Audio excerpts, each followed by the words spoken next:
संख्या और संख्या पद्धति एक महत्वपूर्ण टॉपिक है। गणित के अंतर्गत सबसे पहले आपको संख्या और संख्या पद्धति के बारे में, जब भी आप कहीं जाते हैं किसी अपरिचित जगह, तो सबसे पहले वहाँ की आप जानकारी करते हैं कौन सा स्थान है, कौन कौन लोग रहते हैं, इनके क्या क्या नाम है, इनकी क्या बोली है, क्या भाषा है, क्या इनके आचार विचार है। इसी तरह गणित में आ जाओ, गणित के अंदर प्रवेश करते ही सबसे पहले संख्या पद्धति के बारे में जानना पड़ता है। सबसे पहले बात आती है प्राकृतिक संख्याएं, वो संख्याएं जो हमें प्रकृति के द्वारा प्राप्त है, पता ही नहीं कि इन संख्याओं की खोज किसने की।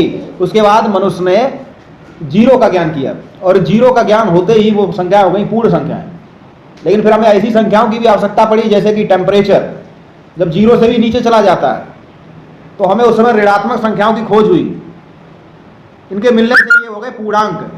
अभी तक तो पूर्ण थी, अब हो गए पूर्णांक ऋणात्मक संख्याओं के मिलने के बाद। उसके बाद जब दो संख्याओं की तुलना होती है, रेशियो निकाला जाता, तो वो हो जाती है रेशनल संख्या, परमेय संख्या, जिनको हम P/Q या P/Q के रूप में निरूपित करते हैं। उसके बाद फिर ऐसी भी संख्या आई जो ना P/Q के रूप में नहीं की जा सकती हैं, या कहें कि अपरमेय संख्या, इरेशनल नंबर। अपरमेय संख्या वो होती है जिनको भाग देते हैं तो दशमलव के बाद ना तो कोई अंक दोबारा आता है, आवर्ती, ना तो उनका आवर्त होता है और ना उनका अंत होता है। जैसे √2, √3 करते रहिए, तो ये अपरमेय संख्या है। ठीक है, जब अपरमेय संख्याएं ये सब मिल जाती हैं तो बन जाती, यही होती सभी वास्तविक संख्याएं, रियल नंबर। मिला के सबको वास्तविक संख्या कहिए। अब वास्तविक संख्याओं की प्रकृति के आधार पर भी इनको विभाजन किया गया। जैसे सम संख्याएं और विषम, जो 2 से कट जाए, 2 से भाग चला जाए, वो सम संख्याएं। जिनमें 2 से भाग ना जाए वो विषम संख्याएं। इतना ही समझ लो कि 2 से कट जाए तो सम, 2 से ना कटे तो विषम। लेकिन इनमें भी फिर एक भाज्य और अभाज्य। भाज्य वो होती है जो किसी से कटती नहीं है, जो भाज्य होती है वो कट जाती है खुद से और एक से, इसके अलावा किसी और संख्या से। और जो अभाज्य संख्या होती है वो किसी से कटती नहीं है। किससे कटती? सिर्फ खुद से कटेंगी या एक से कटेंगी। तो सबसे छोटी अभाज्य संख्या 2 नंबर, 2 को कहा जाता है। 2 को सबसे छोटी अभाज्य संख्या। ठीक है, तो ये हमको जानकारी हो।